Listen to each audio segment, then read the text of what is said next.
Hello and welcome into another episode of Timekeepers, a show about dope watches. In today's video, we'll be talking about a rather complex design from 7Friday in the S201. Now this watch came out in 2017 and it's been a staple in the 7Friday brand ever since. This watch adheres closely to the vintage modern hybrid aesthetic that you'll oftentimes find from 7Friday, but the coolest thing about this watch is actually its backstory, which requires that we do a little bit of a history lesson and somewhat of a philosophical thought experiment. I'm Adam the Orlando Drummer, and this is Timekeepers Episode 5. Let's get into it.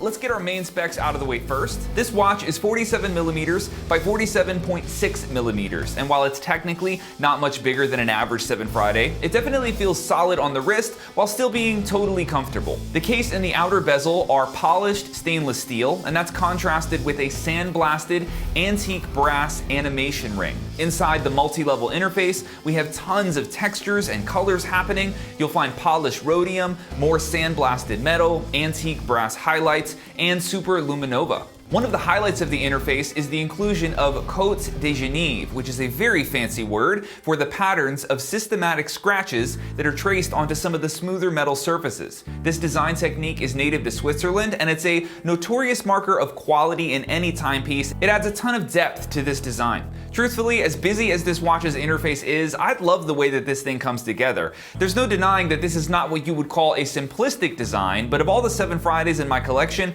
the S201 has some of the most impressive depth to its look, and in my opinion, it's busy in all of the right ways. The case back of the S201 is polished stainless steel, and like all 7Fridays, you'll find an NFC chip seated right behind the globe, and that means you can use the 7Friday mobile app to scan this watch and confirm its authenticity. The strap on this watch is a pretty busy one. It's made of embossed black calfskin leather, and it features matching black stitching for this really murdered out look. And I normally don't like straps that are this busy, but just like the watch itself, this strap has also grown on me. I think it makes the watch look a little bit less dressy and actually more on the casual side. And I also think the totally blacked out look of the strap is a nice contrast to the lighter and more reflective metallic colors that you can find on the watch itself. The S201 is water resistant up to 30 meters, and it features a Miyota 82 S5 engine, and that has a 40-hour power reserve. Now for me, the aesthetic highlight of this watch is the inclusion of antique brass, because this is a really unique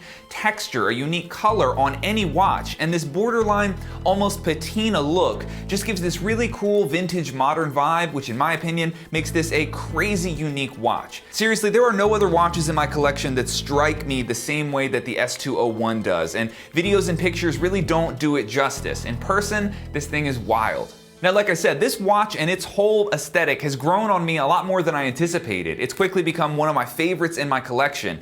But let me tell you what I really love about this piece. So the S201 is inspired by a pretty specific piece of technology, and as you can tell from my new podcast set, vintage tech is something that's always interested me. So this groundbreaking invention that inspired the design of this watch also fueled the second industrial revolution, and whether or not you realize it, your life would be very different without this specific piece of tech. I'm talking, of course, about the valve. Yes, like a plumbing valve. Now from a conceptual standpoint, we almost didn't invent valves because our body comes with quite a few of them. But the idea of controlling the passage of liquids or gases, whether that's blood in your body or water under your sink or propane in a grill, you know, a valve is somehow this thing that is really easy to take for granted. When was the last time you thought about a valve? And so I really like this idea of taking something that is really vital to our everyday lives and paying respect to that thing, because acknowledging what your life might be like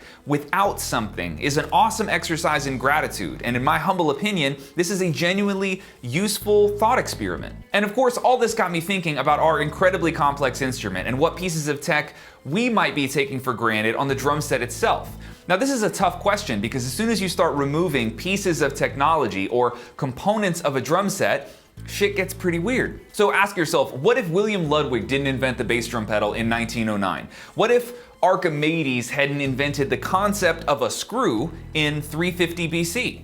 What if Avitus Zildjian hadn't moved from Istanbul to Boston in 1908 to start the first American cymbal factory? What if Remo Belli didn't invent the Mylar drumhead in 1957? If all of these innovations never happened, we would either have to do without all of these conveniences that we love, or find other and likely inferior solutions to our problems. The instrument that we know and love wouldn't be the same without any of these things, just like your house and your car wouldn't be the same without a valve. So much of the progress that our instrument has made is the result of incredible engineering over hundreds, even thousands of years. And as someone who's been playing drums for less than 20 years, it's really easy to forget that being a drummer hasn't always been this easy. In a huge variety of contexts, we're all guilty of pretending that playing music, that being a drummer, has always been this convenient. And so this week, I'd like to challenge you to imagine what this instrument would look like without all of the incredible innovations that have been made by people that are